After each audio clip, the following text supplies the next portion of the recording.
नमस्कार, स्वागत है डाक्टर साहब। डाक्टर साहब, यो बिपी स्मृतिको शुभकामना दिँदै जसरी देउवाले म नेपाल फर्किँदैछु भनेर एउटा सन्देश जारी गर्नुभएको छ, यसलाई कसरी लिनु भएको छ? अब यो हेर्नुहोस्, यो चाहिँ नि उहाँले साँच्चै आउनु खोज्या हो कि डरले मात्रै नआएको हो कि या यो खालि एउटा नक्कली कुरा मात्रै गरेर झुक्काउनु खोज्या मात्रै हो सबैलाई? मेरो भित्री मनले भन्छ कि देउवालाई आउनु त मन छ, देउवा आउनु मन छ। त्यही कि हामी नेपाल छोडी जान त मन लाग्दैन। 5 वटा प्रधानमन्त्री भएको मान्छे नेपाली हो, छोरा नेपाली हो, उसलाई छोडेर जान त मन लाग्दैन नि। ऊ कुनै कामदार भएर जाने पनि त होइन नि। अब प्रशस्त पैसा छ, त्यो फेरि पावर जिम्मा पनि थियो। अब फेरि अहिले उसले के देखिरहेको छ भनेदेखि अहिले काङ्ग्रेस, उसको पक्ष काङ्ग्रेसले एउटा धार लिइसक्यो, बिलाएर त गएन। अब त्यो धार बिलाएर यो गगन थापा काङ्ग्रेसमा बिलाएर गएको भएदेखि चाहिँ देउवालाई सायद आउँ कि नहुन्थ्यो। तर जब उसले देखिसक्यो अब चाहिँ आफ्नो धारको पक्कड एउटा आइसक्यो, एउटा पार्टी बन्यो, उसलाई एउटा आउने बेस चाहिँ नि बन्यो, सेफ ल्यान्डिङलाई एउटा उसले पार्टी चाहिँ उसले पायो। त्यो हो भने त नेचुरली अहिले उसले आउनु मन छ, त्यो डेफिनेट सरकारले समात्न सक्छ, समात्छ पनि। तर म त पहिले पनि भनेको थिएँ, यो सरकारको अहिले चाहिँ नि मिलोमितोमा जस्तो लुकुवा रूपमा चाहिँ नि अरू पार्टीहरूसँग मिलोमितोमा जस्तो मलाई लाग्छ। त्यसैले सायद देउवालाई त्यही डर चाहिँ नहोला। आर्जुलाई त पुर्जा काटिसक्यो हुनाले उसलाई चाहिँ आएपछि केही न केही सोधपुछलाई बढाउँछन्, नसमात्यो भने सोधपुछलाई बढाउँछन्। त देउवाले चाहिँ त्यस डरबाट लाग्दैन।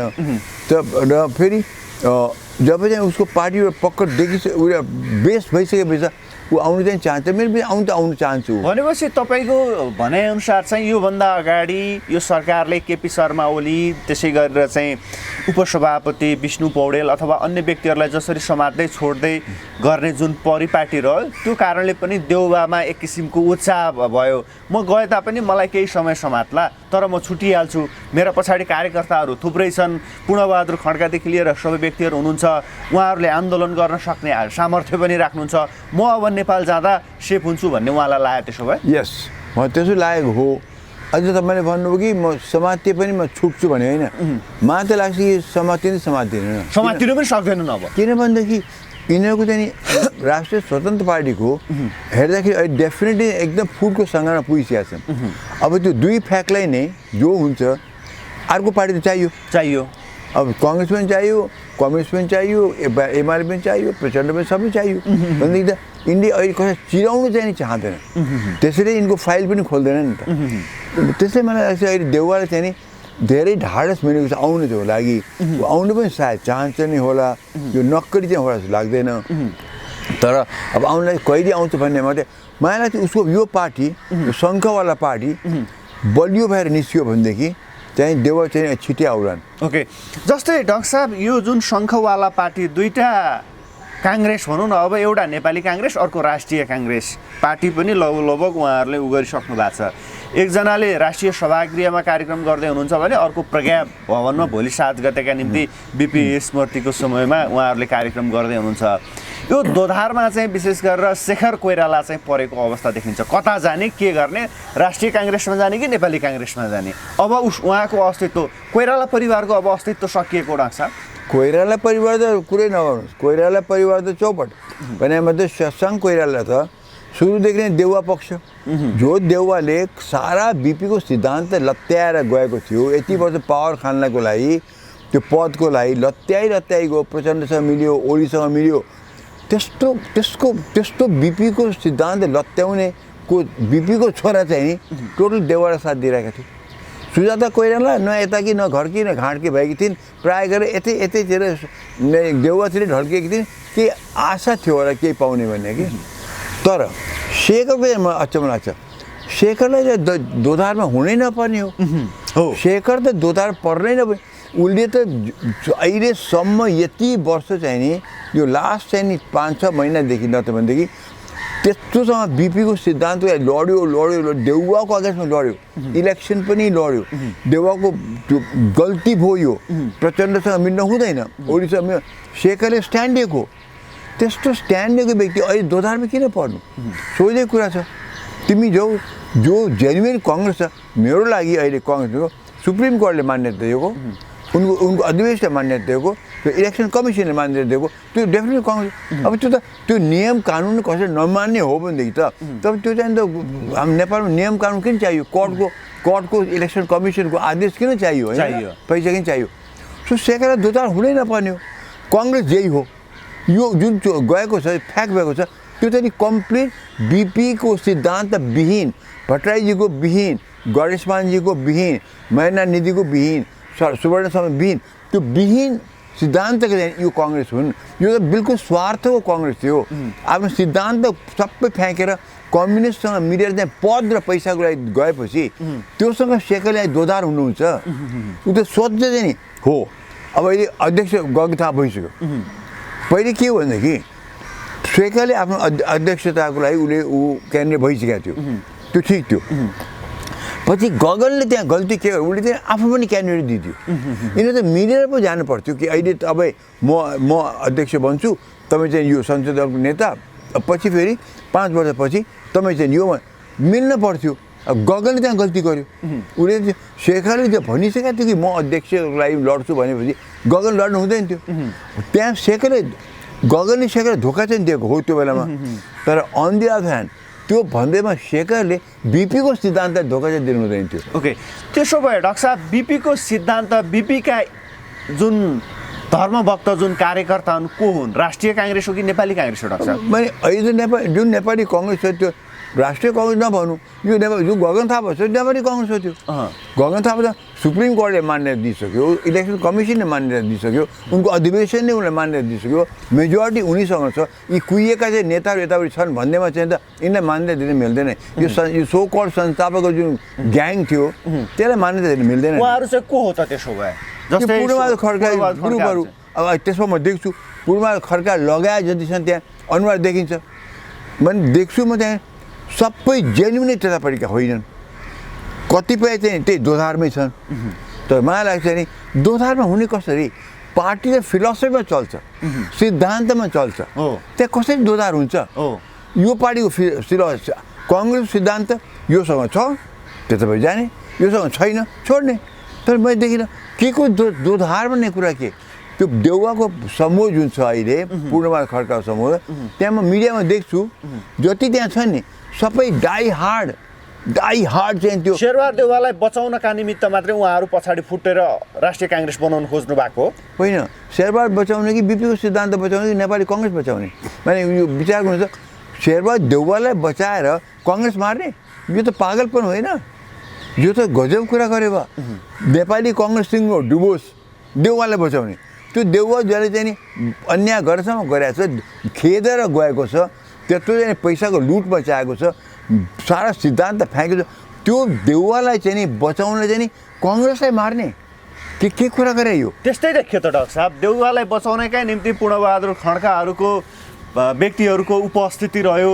त्यसैले म त भन्छु पूर्णबहादुर खड्का अगर त्यो मनुष्य चाहिँ यति हुन् भनेदेखि उनलाई भन्छु विचार गरेर बुद्धि लगाऊ, यसरी चाहिँ चल्दैन। तिमीहरू चाहिँ यो यस्तो चाहिँ नि माने काङ्ग्रेस सिद्धाउने तिमीले लागिसक्यो, त्यो त बिल्कुल गलत हो नि। त्यसैले बुद्धि लगाऊ, आफ्नो चाहिँ नि के गर्न पर्ने सोझै छ, जहाँ फिलोसफी छ, जहाँ सिद्धान्त छ त्यतापट्टि जाने हो। पार्टी भनेको त्यो हुन्छ, देउवा होइन। त्यसैले चाहिँ नि दोधारमा देख्छु त तिनीहरू यता आउन्, त शेखरलाई चाहिँ दोधार हुनै नपर्ने हो। शेखरलाई त क्लिन कट हुन्छ नि। ऊ काङ्ग्रेसको अध्यक्ष हुन खोजेको थियो। अब त्यो बेलामा गगनसँग उसले पनि मिल्न सकेन, उसले मिल्न सकेन। यी दुइटाको चाहिँ नि त्यो बेला मैले भनेको थिएँ दुइटै चाहिँ नि झगडा गर्नु हुँदैन, मिलेर जाऊ भनेको थिएँ, मिलेन। अब त्यो त दोष हाम्रो होइन नि त, उनले मिल्नु पर्थ्यो। गगनको पनि त्यहाँ दोष छ, शेखरको चाहिँ बढ्ता दोष छ। अब हिजो पार्टी सभापति गगन कुमार थापाले के उद्घोष गर्नुभयो, के बोल्नुभयो भने नि डाक्टर साहब, नेपाली काङ्ग्रेसका निम्ति यो 10 वर्ष कालो दिन रह्यो, नेपाली जनताका निम्ति पनि कालो दिन रह्यो। यो 10 वर्षले नेपाली समाजलाई कालो समयको रूपमा लिन्छु भनेर उहाँले टिप्पणी गर्नुभयो। त्यस्तै अवस्था हो 10 वर्ष चाहिँ? यो पक्का हो कि होइन? त्यो कालो अवस्था टुलुटु हेरेर बसेको त उहाँ पनि हो। त्यो कालो अवस्था 10 वर्ष होइन भन्नु होला, लगभग 20 वर्ष हो। 62 यताको आन्दोलनपछि चाहिँ यिनीहरू काङ्ग्रेस डुब्दै गएको, किनभने हरेक सरकारमा चाहिँ कङ्ग्रेस चाहिँ कि एमालेसँग मिलाएको छ कि ओलीसँग मिलाएको छ यो अवस्थामा थियो। जहिले पनि कङ्ग्रेस कुनै कम्युनिस्टसँग मिलेर बसेको थियो, एकचोटि मात्रै कम्युनिस्ट मिलेका हुन् भनेदेखि 10 वर्ष होइन, अझ धेरै वर्ष हो, त्यो धेरै वर्ष 20 वर्षभित्र 10 वर्ष परमा चाहिँ नि त्यो कालो दिन र कालो कङ्ग्रेसको अवस्था त गगनले पनि हेरेर बस्यो नि त। किन त्यो बेलामा चाहिँ नि हामी प्रचण्डसँग मिल्न हुँदैन, ओलीसँग मिल्न हुँदैन किन भन्न सक्दैन त। हामी पद र पैसाको उनमा गएका हुन्, देउवाको सामने चुइके बोल्न नसक्ने भएका थिए। गगनले जतिसुकै पार्लिमेन्टमा बोले पनि बाहिर बोले पनि त देउवाको सामनेमा त त्यस्तो बोलेका थिए कहिले माने, तर उनलाई देउवालाई नछोइकन देउवालाई बस्ने गरिकन यस्तो हुनुपर्छ पार्टी यस्तो मात्रै भने ठ्याइ पार्न महासचिव म्याक्सिमम भोट ल्याएको व्यक्ति थियो गगन थापा, ठ्याइ पार्न सक्नु पर्दैन। विश्वप्रकाश त्यो बेलामा विश्वप्रकाश ढुलमुले थिए। विश्वप्रकाश डेफिनेटली चाहिँ टोटल देव थिएनन्, उनीहरूले ढुलमुलेपनमा थिए।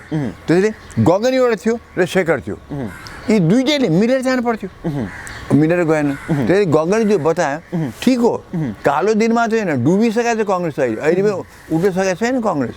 त्यो उठ्यो त अहिले कङ्ग्रेस उठ्न त जनतामा फेरि आए चाहिँ आफ्नो इज्जत बचाउन, आफ्नो सम्मान बचाउन फेरि र आफ्नो समर्थन जुटाउन टाइम लाग्छ, उसलाई धेरै टाइम लाग्छ। किनभनेदेखि त्यो गुमायो, कम्प्लिटली गुमायो।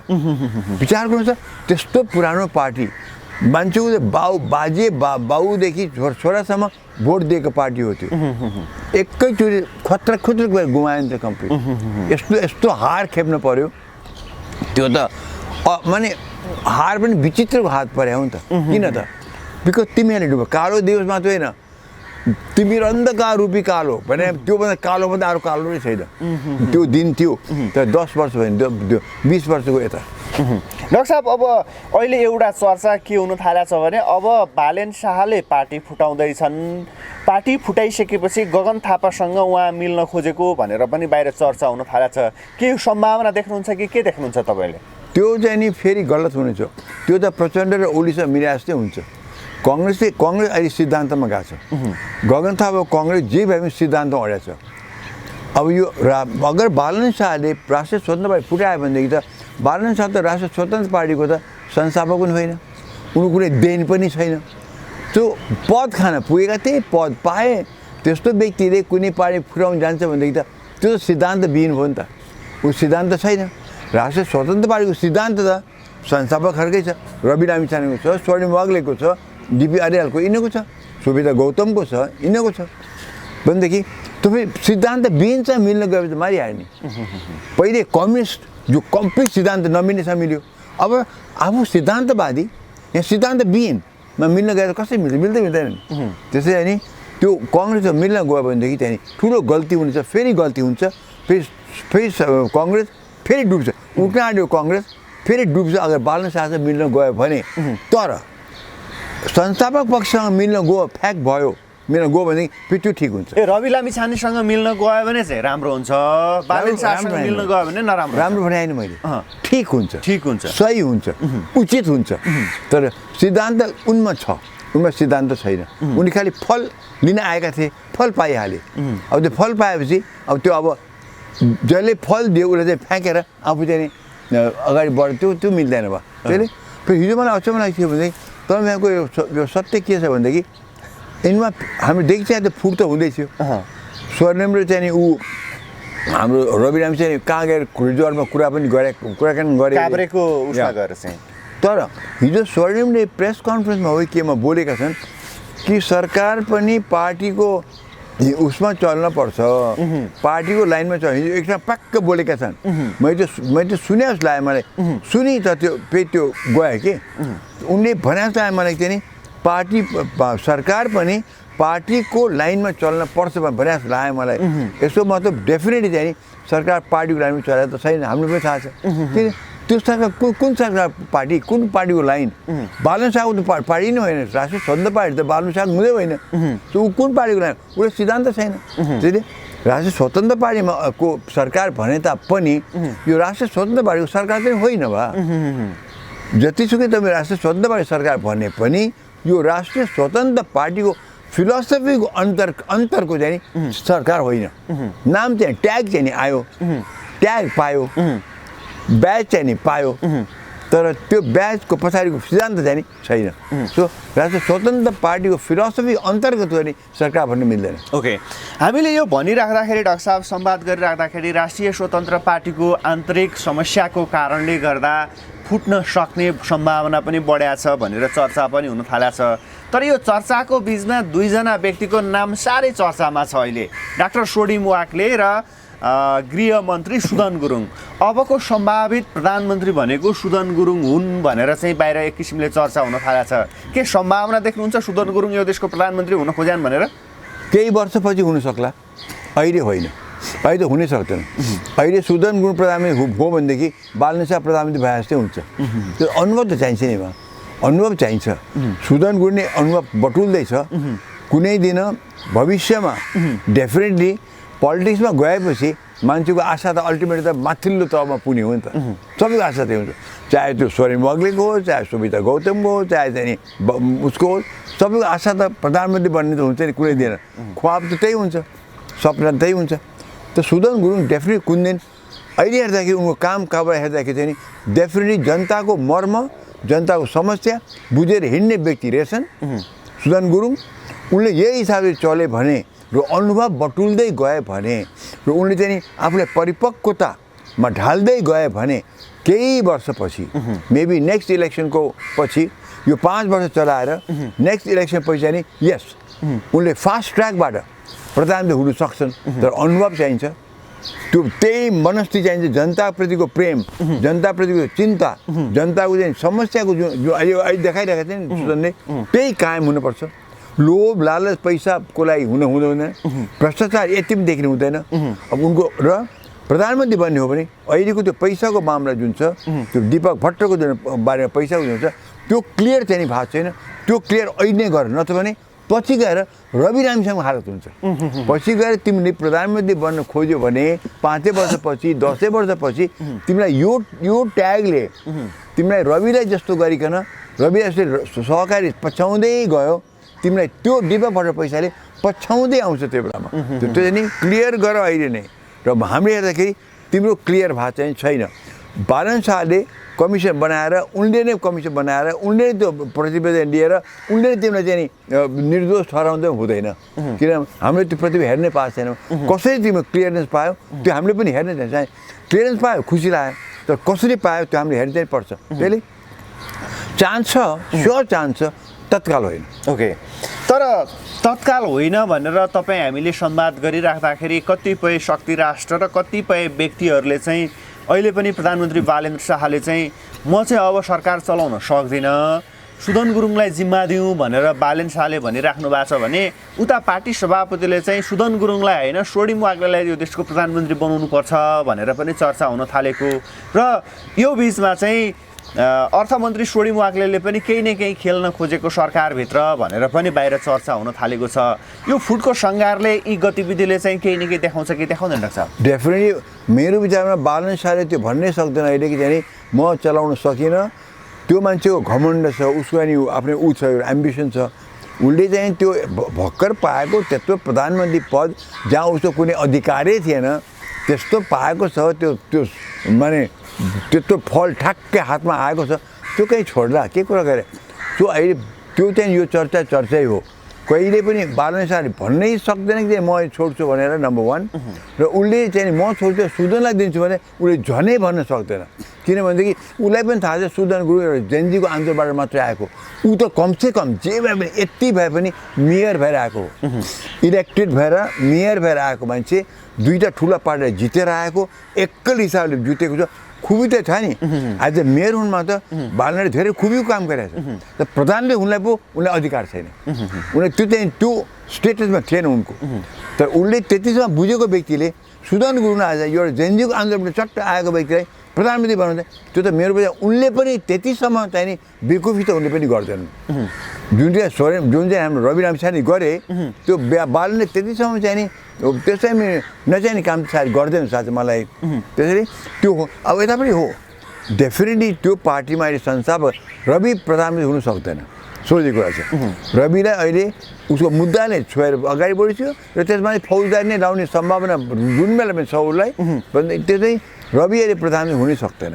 भनेपछि नेक्स्ट को त डिपी अरियार माथि गइसक्यो उनी नेक्स्ट हुने डिपी अरियार वाज द नेक्स्ट पर्सन हुनै पर्ने थियो अब पहिले मुकुल ढकालहरू भावे जितेर आएको भएदेखि उनी हुन्थे त्यो पनि हुन्थ्यो महासचिव थिए अब तर अहिले चाहिँ हेर्दाखेरि स्वर्णिम वाग्ले भयो या पनि सोभिता गौतम नै भयो उनी आखि पहिले जिति आइकन सांसद भइकन मन्त्री पनि भएको बरु यिनीहरूमा चाहिँ नि यति पनि अनुभव छ यति पनि अधिकार छ प्रधानमन्त्री हुन मैले त्यति पुरा नभए पनि यिनीभन्दा त डेफिनेट सुदन गुरुङभन्दा बालन शाहभन्दा त यिनीमा त बढ्ता चाहिँ वेट छ नि प्रधानमन्त्रीले यिनमा हुनसक्छ त सुदन गुरुङ हुन सक्दैन हो स्वर्णिम हुनसक्छ ऊ पनि संस्थापक हो तर र उसले अहिले चाहिँ यो फाइनेन्स मिनिस्ट्री चलाएकै छ अनुभव त ल्याएको छ पहिले पनि सांसद भइसकेको व्यक्ति हो उसमा पनि त्यो छ उसलाई पनि प्रधानमन्त्री हुन पनि सक्ने अवस्थामा पनि छ स्वर्णिम उसले अनुभव चाहिँ धेरै छ प्रधानमन्त्री हुने अनुभव नभए पनि एडमिनिस्ट्रेसनको अनुभव राम्रो छ प्लानिङको अनुभव राम्रै छ त्यो चाहिँ संसारभरिकै सो उसलाई चाहिँ स्वर्णिम डेफिनेटली क्यान्डिडेट वाइज चाहिँ अहिलेको अहिले साँच्चै भन्दा कुनै पनि यिनीहरूमध्येमा कुनै पनि क्यान्डिडेट रियली फिट चाहिँ छैन रवि हुन्थ्यो रवि फिट हुन्थ्यो तर मुद्दा परेमा थियो तर यही चर्चाको बिचमा यति बेला मानव अधिकार आयोगको प्रतिवेदन अन्तर्राष्ट्रिय उसमा हेकमा पनि गइसकेको अवस्था छ नेपालले 3 महिनासम्म हेर्न सकेन र त्यसलाई कार्यान्वयनमा लिन सकेन भने अन्तर्राष्ट्रिय अदालतले त्यसलाई नजिकबाट हेर्ने प्रक्रिया पनि अगाडि बढ्न थाल्छ अब कता कता बालेन शाह सरकारलाई यो मानवाधिकार आयोगको प्रतिवेदन कार्यान्वयन गर्नु पक्ष चुनौतीहरू पनि दिन प्रतिदिन थपिँदै गइरहेका छन् यदि थपिएको खण्डमा अन्तर्राष्ट्रिय स्तरबाट दबाब आएको खण्डमा चाहिँ आफ्नै पार्टी सभापतिलाई जेल हाल्न सक्छन् कि सक्दैनन् डाक्टर साहब कसरी हेर्नुहुन्छ यसो नि अन्तर्राष्ट्रिय दबाब त्यतिले चाहिँ नि यहाँ त्यस्तो कुनै रिमेम्बर इन्टरनेसनल कोर्टको अधिकार छैन कि चार्ज गर्ने उसले खालि रिक्वेस्ट गर्न सक्छ र उसले दिएको फैसला हामी मान्न पनि पर्दैन त्यो सिचुएसन छ अमेरिकाले मान्दैन चाइनाले मान्दैन नि सोची उसको त्यो बाइन्डिङ हुँदैन उसको फैसला बाइन्डिङ हुँदैन उसले भन्यो त्यो दाग लाग्ला जे हो तर अब इजरायलको अगेन्स्टमा ऊ गयो अस्ति साउथ अफ्रिकाले इजरायलमाथि मुद्दा लगाइदियो हमासको उसमा कोर्टले फैसला दियो इजरायलले मान्दैन भने सोच्यो त्यही त्यो अहिले बालन शाहलाई त्यो प्रश्न आउँदैन ए तिमी लगाऊ यो चाहिँ नि अब मानव अधिकार दिएको छ भने किनभने मलाई लाग्छ मानव अधिकारको त्यो प्रतिवेदन नै त्यहाँ गडबडी चाहिँ छ त्यो चाहिँ स्वच्छ किसिमले छैन सो त्यो पनि उसले अन्तर्राष्ट्रियमा त्यो बुझ्दा नि हामी नेपाली नै भन्दैछौँ चाहिँ त्यो प्रतिवेदनमा केही न केही चाहिँ पछाडि केही चाहिँ नि दालमा कुछ काला है भने मलाई न त बालन शाहको नामै नआउनु रविले चाहिँ नि त्यो जेलबाट निस्केको जेल फोरा पनि होइन जेल तोडे पनि होइन कसै मारेर निस्किया पनि होइन बम फ्याँक निस्किया पनि होइन उसले चाहिँ नि एकदम फौजदारी मुद्दा लगायो भने त्यसैले त्यो प्रतिवेदनमै भने केही न केही पछाडि गन्ध जाने के आउँछ कि त्यो पनि उनले त विचार गरिहाल्छ त्यो प्रेसर अहिले आउँदैन यिनलाई यो प्रधानमन्त्रीलाई त्यो प्रेसर अहिले आउने कुरै आउँदैन प्रेसर आए पनि त्यति फरक चाहिँ पर्दैन ओके तर उसले हो तर उसले आफ्नो अध्यक्षलाई जेल ठोक्न चाहिँ सक्छन् तर उनी आफूको प्रधानमन्त्री पद थ्रेटन फिल भयो भने अब रविले डाइरेक्टली उनले अट्याक गर्न थाल्यो भने किन उसले त नियम त चेन्ज गरिसके संसदीय दलको चाहिँ अध्यक्षलाई अधिकार दिएको चाहिँ संसदीय दलको नेता चेन्ज गर्ने अब रविले त्यता पनि लागेको यसले यति पनि शङ्का पायो भने रविले त्यो बोलाइकन त्यो चाहिँ भोट गराएर या त्यहाँ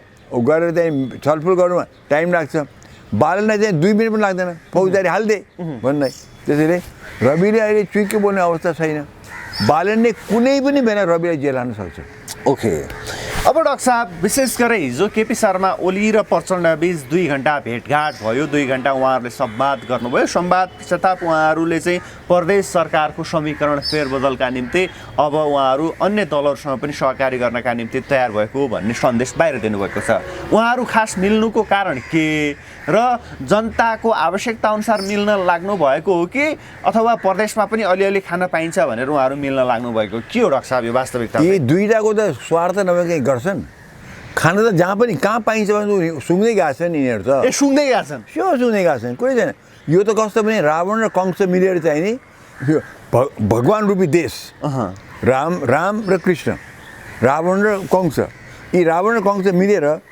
राम र कृष्ण रूपी नेपाललाई कसरी चाहिँ खत्तम पारौँ, कसरी लुटौँ, कहाँ के खान पाइन्छ, प्रदेशमा खान पाइन्छ कि यहाँभित्र खान पाइन्छ कि भनेर मिलेका हुन्। र हो यिनीहरू दुईवटा मिलेर चाहिँ नि डेफिनेटली केही उनको शक्ति त बढ्छ। तर जनताले चाहिँ तिरस्कृत गरेका छन्। अब जनताले तिरस्कृत गरे पनि यहाँ त सिचुएसन यस्तो आउँदैछ कि चाहिँ फेरि यिनले फेरि पदमा कुनै रूपमा नेपालको हाँक्ने पदमा फर्किने हो कि भन्ने पो डर भयो त यहाँ त। त्यो पो डर भयो त। त्यो कस कारणको स्वतन्त्र पार्टी स्वतन्त्र पार्टीको कारण बालेन्द्र रवि सोडिमहरू होइन स्वतन्त्र पार्टी नै मैले नवआगन्तुक र ओरिजिनल पार्टी त्योमा पाइसक्यो नि भनेदेखि यिनीहरू त्यसैले देखिसके चान्स आउन आँट्यो। अब हामी मिलेर गयौँ भने त हामीलाई चाहिँ बल हुन्छ। किन अब कङ्ग्रेसमा मिल्ने त सम्भावना छैन। गगन थापा त मिल्दैन पनि सक्नुभयो, कुरै छैन। पहिले भन्नु पर्थ्यो, पहिले हामी जानकै मिले भन्नु पर्थ्यो। अब त्यो बेला मिलेन, त्यो बेला देउवाको अगाडि बोल्न सकेन। अहिले पनि अब यो सेकेन्ड कङ्ग्रेस जुन छ तिनको त स्ट्रेङ्थ छैन, त्यो चाहिँ मिलेर काम फाइदै छैन। सो अहिले उनीदेखि आफै मिल्यो भनेदेखि आउने मिलिजुली सरकार जो बन्छ डेफिनेटली। अब कहिले बन्छ थाहा छैन, मिले यो फुटेपछि जो बन्छ त्यसमा आफ्नो बोलाबाला हुन्छ, फेरि आउने हो। सो चाहिँ यिनीहरू त सुँगिरहेका छन्, षड्यन्त्र गरिरहेका छन्। सुँग्दै पनि गएका छन्, षड्यन्त्र पनि गर्दै गएका छन्। अगाडिको दिन हेरेर कसरी त्यहाँ फेरि क्याप्चर गरौँ भन्ने परेको छ। र केही गरी यिनले चान्स पायो, मिलिजुली सरकारमा जानु पर्यो। राष्ट्रिय स्वतन्त्र पार्टी फ्याक भनेदेखि यस्ता चतुर यस्ता खेलाडी, यस्ता पनि चतुर खेलाडी भने कुनीति अपनाउने यिनी जुन छन् यिनी राष्ट्रिय स्वतन्त्र पार्टीमा भस्मै गरिन्छ। भनेपछि राष्ट्रिय स्वतन्त्र पार्टीलाई सिद्ध्याउने खेल अब सुरु हुन्छ। सिद्धाउदैन, उनी आफै सिद्धिन गइरहेका छन्। त्यो सिद्धाउनुमा चाहिँ नि यिनले धेरै मद्दत गर्नेवाला छन्, धेरै मद्दत दिनेवाला छन्। ए हो ल जाउँ न जाउँ। जस्तो पहिले भएको थिएँ नि, मैले पहिले भएको थिएँ रवि लामिछाने जब आएँ नि पहिलोचोटि उप प्रधानमन्त्री भएर गृहमन्त्री, मैले त्यो के भन्छ भने तपाईँहरू कुनै आज पापमा सरकारमा नजानुहोस्, त्यहाँ हामीले भोट दिएको थियौँ, नजानुहोस् तपाईँहरू सरकारमा, जानै हुँदैन। तपाईँहरू 5 वर्ष बाहिरै बस्नु, अपोजिसन बस्नु, जनताको सेवा गर्नुहोस् भनेको थिएँ। गएँ अनि मैले त्यो बेला भनेको थिएँ, हेर्नु मिडिया हेर्नु होला, मैले भने अब रविलाई यी नेता दुईवटा ओली र प्रचण्ड मिलेर उनलाई आफूलाई झुन्डाउनलाई लामो चाहिँ रस्सी दिइरहेका छन्, डोरी दिइरहेका छन्। रवि मजासँग झुन्डिँदै गइरहेका छ। पहिले गृहमन्त्री, त्यहाँ हुँदा उप प्रधानमन्त्री दिएका छन्। यो रविलाई झुन्डाउन आफूले आफूलाई झुन्डाउन दिएको छन्। रवि झुन्डिँदै गएको छ, उसले बुझेकै छैन भनेको थिएँ। नभन्दै त्यही भयो, नभन्दै त्यही। यी 26 चलाक धूर्त कुनीति गर्ने खालका व्यक्तिहरू छन्। यिनले पायो भने त नेपाललाई त ध्वस्त पारे भनेदेखि पार्टी ध्वस्त पार्दैन। अब यिनीहरूको मुख्य मिल्नुको राज र यिनीहरू मिले बापत नेपाली जनताले के पाउँछन् डाक्टर साहब? अरे बाप्रे बाप, के पाउँछन्? अब कुव्यवस्था पाउँछन्, कुव्यवस्था पाउनेवाला छन्। सुशासन पाउँदैन, कुशासन पाउँछन्। नेपाली जनताले त भोग्नुसम्म नभएको दुःख फेरि पाउनेवाला छन् यिनी फेरि आयो भनेदेखि। त्यसरी एउटाले पार्टी नै समाप्त पारेछ, अर्कोले पार्टी समाप्त पार्दैछ टिमभित्र बसेर भनेपछि यिनीबाट के आशा गर्ने? के पाउँछ? कुनै पाउँछ, दुःख पाउँछ पाउँछ। नेपाली जनताले दुःख पाउँछ, दुःख पाउँछ पाउँछ। सुशासन होइन कुशासन पाउँछ भने यिनीहरूले त लुटमाथि महाको ब्रह्म लुट फेरि हेर्न त्यो पाउने दृश्य हामीले हेर्न पाउँछौँ। अब त्यसलाई गाई जाँदा भए त हाँस्नु पनि पाइन्थ्यो, तर त्यो त हामीले रुनु पनि अब चाहन्छ, किनभने फेरि मुलुकलाई खत्तम पार्छ। तर तपाईँ हामीले यो संवाद गरिराख्दाखेरि कतिपय राजनीतिक विश्लेषकज्यूहरूले के भन्नुभएको छ भने अहिले विशेष गरेर काङ्ग्रेस फुट्नुको कारण पनि राज संस्था फर्काउनका निम्ति हो, यता कम्युनिस्टहरू मिल्नुको खास कारण पनि उनीहरूको अस्तित्व पनि सङ्कटमा पर्दै गयो, भूराजनीतिले पनि एक किसिमको चेपुवामा पर्दै जाने अवस्था देखियो, जसको कारणले गर्दा राज संस्था ल्याउन सक्ने सम्भावना पनि बढेर गयो। उनीहरू एक ठाउँमा आउन सक्छन् पुराना नेताहरू भनेर पनि चर्चा हुन थालेको छ नि डाक्टर साहब। यो हुनसक्छ कि सक्दैन नेपालको राजनीतिमा? मैले बुझ्नु छैन, राज संस्था फर्काउनलाई यिनीहरू यस्तो षड्यन्त्र गर्न पर्ने कुरा, कङ्ग्रेस फुट्न पर्ने, उनीहरू मिल्न पर्ने, त्यो म समझ्दैन।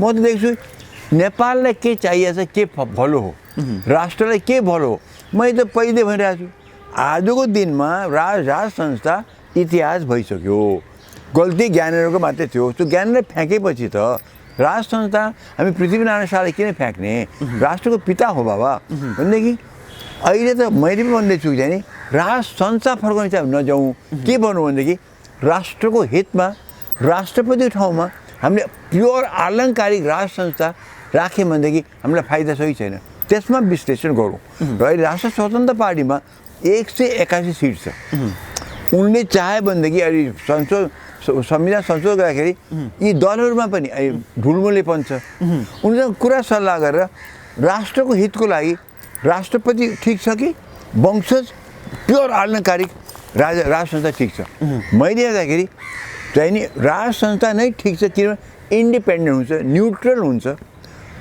एकताको प्रतीक हुन्छ न कुनै पार्टीको न कुनै समूहको त्यो हुँदैन त्यसले राज संस्था हुन्छ बाबा उसले राष्ट्र मात्रै हेर्छ राष्ट्रवादी कोही हुन्छ भने राज संस्था मात्रै हुन्छ अरू हुँदैन अब अहिले देखियो दलीय राष्ट्रपति हुँदाखेरि हामीलाई कुनै फाइदा भएको छैन सो मैले यो यत्रो भाण्डे मचाउनु पर्ने राज संस्था फर्कन त्यो के होला भनेर नगरौँ न द फ्याक्टली आजको दिनमा आलङ्कारिक राज संस्था प्रेसिडेन्टको सट्टामा ल्याउनु उचित छ कि छैन सिम्पल बहस गरौँ सिम्पल फाइदा बेफाइदा हेरौँ र हेर्दाखेरि हामीलाई लागेको चाहिँ अहिलेसम्म राष्ट्रपतिलाई लिनु र राज संस्थालाई आलङ्कारिक रूपमा ल्याउनुमा चाहिँ हामीलाई के चाहिँ फरक पर्ला र भनेर त्यसरी हेऱ्यौँ भनेदेखि मलाई लाग्छ राष्ट्र स्वतन्त्र पार्टी त गणतन्त्र ल्याउनुमा त स्वतन्त्र पार्टीको हातै छैन ओके कङ्ग्रेस एमाले र माओवादीको पनि हात थिएन पछि ज्ञानेन्द्र कुले मात्रै हात ल्याएको हो भनेदेखि भित्र मनमा त कोही पनि गणतन्त्रवादी होइन जति बाहिर चिच्याए पनि भित्र रूपमा चाहिँ ज्ञानेन्द्रको फ्याक्टर नपराएदेखि त्यो वीरेन्द्रको फ्याक्टर पराए यो कोही पनि गणतन्त्र छैन ज्ञानेन्द्रको फ्याक्टर नपराएदेखि यो कोही पनि गणतन्त्रवादी होइन त्यो ज्ञानेन्द्र फ्याक्टरले गए सो ज्ञानेन्द्र त आउट भइसक्यो तर राज संस्था त छ नि प्रचण्ड आउट भयो भन्दाखेरि प्रचण्ड आउट भएर माओवादी रहनु पर्थ्यो यहाँ त उल्टो भइदियो माओवादी आउट भएर प्रचण्ड रह्यो त्यसैले ओलीको अब के ओली आउट भएर एमाले रहनु पर्थ्यो अनि पछि ओली बस्दा एमाले जान आयो त त्यो अब नहोस् न हामीले ज्ञानले फ्याँक्दाखेरि राज संस्था रहोस् न त्यो हिसाब चल्नुपर्छ र मैले यो कुनै भाण्डे मचाउनै पर्दैन सोच थिङ्क गर बुद्धि छ इतिहास भइसक्यो माओवादी इतिहास कङ्ग्रेस इतिहास एमाले इतिहास राज संस्थामा इतिहास वीरेन्द्रले गल्ती ज्ञानेन्द्रले गल्ती गरेको थियो प्रचण्डले पनि गरेका थियो ओलीले पनि गरेको थियो कङ्ग्रेसले पनि गरेको थियो यिनीहरूमध्ये सबैभन्दा धेरै गल्ती गर्ने को डाक्टर साहब प्रचण्ड ओली सबभन्दा बढ्ता मान्छे मार्ने अनुमा चाहिँ प्रचण्ड नम्बर 1 त्यसपछि ज्ञानेन्द्र नम्बर 2 यी दुईवटाको झगडा चाहिँ दुईवटाको थियो नि त्यो झन् युद्ध जुन भयो नि त्यो यता चाहिँ सेना ज्ञानेन्द्रको यतापट्टि सेना प्रचण्डको त्यो दुईवटा सबभन्दा दोषी छन् तर हामीले प्रचण्डलाई त्यो दोषमा दुईवटा बराबर दोषी छन् बराबर दोषीमा चाहिँ नि बरु प्रचण्ड आतङ्ककारी भए यी त सरकार माने राज्य पक्षका भए सो राज्य पक्ष त्यो लड्नु बरु केही उचितता छ भने उनको त उचितता थिएन त अनि जनताका हितका निम्ति काम गरेका प्रचण्डले त्यसपछि सत्तामा आएर चाहिँ उनले जनताको हितका निम्ति काम गरे त डाक्टर साहब उनले कुन जनताको परिवर्तनको लागि गरेका थिए लडाइँ त्यही भनेका थिए यो परिवर्तन त्यो परिवर्तन सामाजिक परिवर्तन आर्थिक प्रब्लम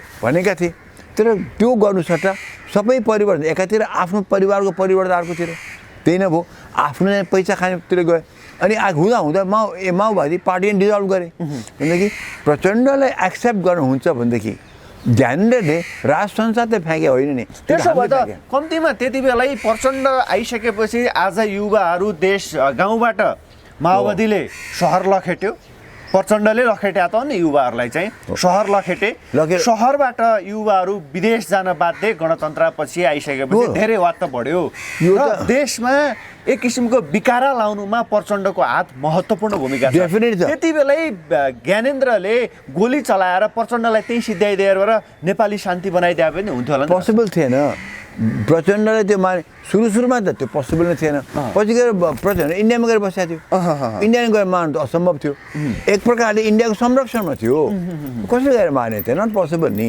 त्यस्तो त्यो चाहिँ नहुने कुरा गर्न मिल्दैन कि बट द फ्याक्ट इज प्रचण्डले सर चाहिँ ठेराएन ल्याएको डोराएर ल्याएपछि जुन दिनुपर्ने उसलाई त्यसपछि चाहिँ जुन फाइदा दिनुपर्ने रोजगार दिनुपर्ने शिक्षा दिनुपर्ने नदिएपछि आफू मात्रै बन्दै गए यिनीहरू चाहिँ पलायन हुनु पऱ्यो चाहिँ प्रचण्ड र ज्ञानेन्द्रको हेऱ्यो भनेदेखि योमा चाहिँ अगर प्रचण्डलाई 3 चोटि प्रधानमन्त्री एक्सेप्ट हुने ज्ञानेन्द्रको चाहिँ त्यही एउटा दोषमा चाहिँ सधैँको लागि फ्याँकिनु पर्ने त्यो त नैतिकताले मिलेन त त्यो एउटा न्यायमा पनि त्यो त मिलेन नि त्यसैले मेरो भनाइ चाहिँ यो राज संस्था ल्याउन खोजे यिनीहरूले यो राज संस्था ल्याउन खोज्दा होइन प्रेसिडेन्टको सट्टामा हाल्नकै राज संस्था ल्याउँदा के हुन्छ बेलायत र जापान जस्तो हो भने हामीलाई फाइदा छैन बस गर न यत्रो चाहिँ नि एकदम मुठभेड कङ्ग्रेस फुट्नु पर्ने त्यसको लागि एमाले फुट्नु पर्ने त्यसको लागि त्यो त रबिस कुरा हो एमाले कङ्ग्रेस मिल्न पर्ने र कम्युनिस्ट मिल्न पर्ने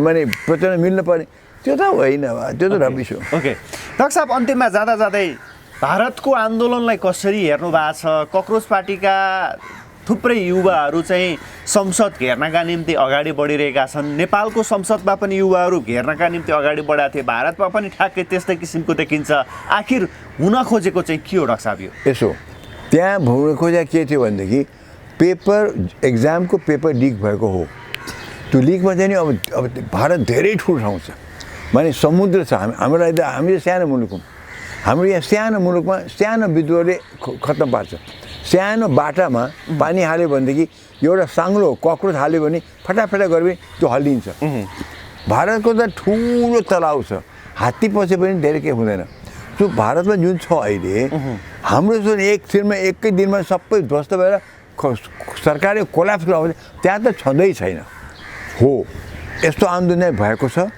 युवाहरूले आफ्नो देखाए कि चाहिँ तर त्यसमा अब युवाहरू त्यहाँ भन्ने मात्र हुँदैन त्यहाँ त सबै पार्टी अर्गनाइज छन् सबै आफ्नो वर्गको युवाहरू आफ्नो पनि छ भोलि भारतीय जनता पार्टीले आफ्नो युवाहरू पनि निकाल्यो भने त त्यहाँ त भयङ्कर हुन्छ निकाले छैन उसले अब त्यहाँ त देखिन्छ र हाम्रो चाहिँ राहुल गान्धी पनि पुगिसक्यो प्रियङ्का गान्धी पनि पुगिसके अब यता चाहिँ फाइदा हुन खोजिरहेको छ तर जे भए पनि हो गल्ती भएको छ त्यहाँ लिक भएको छ तर तत्काल सम्बोधन गर्नु पर्थ्यो गरेनन् युवाहरूले गरे अब त्यो युवाको सम्बोधन त्यो गर्नुपर्छ र उनीहरू भने शिक्षा मन्त्री उनको डिमान्ड एउटै छ शिक्षा मन्त्री राजीनामा देऊ अब त्यो चाहिँ मेरो विचारमा त्यो उनले भन्छन् सरकारी पक्ष भन्छन् हामीले 8-10 जनालाई जेलमा हालिसक्यौँ त त्यो त फेरि मुख्य मान्छे त त्यो कि चाहिँ त्यसमा चाहिँ छानबिन हुनु पऱ्यो माने कि चाहिँ जुडिसियल कमिटी राखेको या पार्लियामेन्ट्री कमिटी राखेको त्यो छानबिनमा चाहिँ नि त्यसलाई पार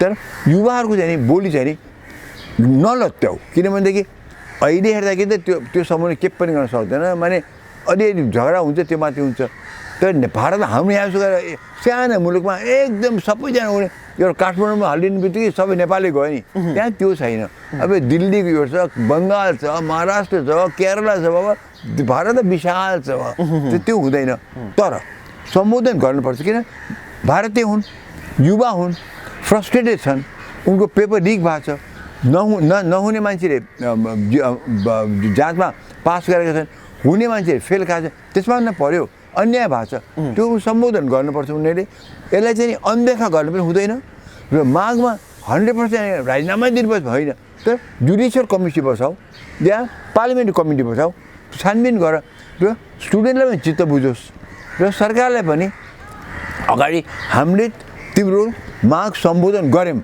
भने चाहिँ उसले भन्न पाओस् त्यो चाहिँ चल्नुपर्छ तर भारतले नै अब यहाँ कहिले कम्पेयर गरेर नेपालको आन्दोलनमा अब मोदी ढल्छ ए बाबा त्यो त कल्पना गर्नु पर्दैन त्यो सम्भावना छैन कहाँको सम्भावना कहाँ यो भने कत्रो नेपालमा भारतमा कत्रा आन्दोलन भएको छ कत्रा भएको छ अब भने यो त युवाहरूको आन्दोलन हो त्यहाँ सीमित छ अन्त पनि अब सञ्जाल छ अब सञ्जालमा मेरो 10 मिलियन फलोवर छ भन्नु चाहिँ ठुलो कुरा छैन तर दिल्लीमा एकै भएको छ तर त्यहाँ कति अब त्यहाँ बाहिर पार्टीको पनि पुस चाहिँ छ त्यहाँ अब त्यहाँ अब बिजेपीको अगेन्स्टमा सबै लागेका छन् अब त्यो पुस त छ त्यो चाहिँ त्यहाँ अब यस्तै हुन्छ देख्नु पुलिसलाई पनि कसै चुटेका छन् पिटेका छन् मैले हिजोदेखि दृश्य देखिनँ नि त्यो नि तर यहाँको जो नतिजा तत्काल हो अब पट मगनी चट शादी चाहिँ त्यो चाहिँ हुँदैन त्यो चाहिँ सम्भावना छैन ओके हस् समरे संवादका निम्ति डाक्टर साहबलाई म धेरै धेरै धन्यवाद Thank you. दिन्छु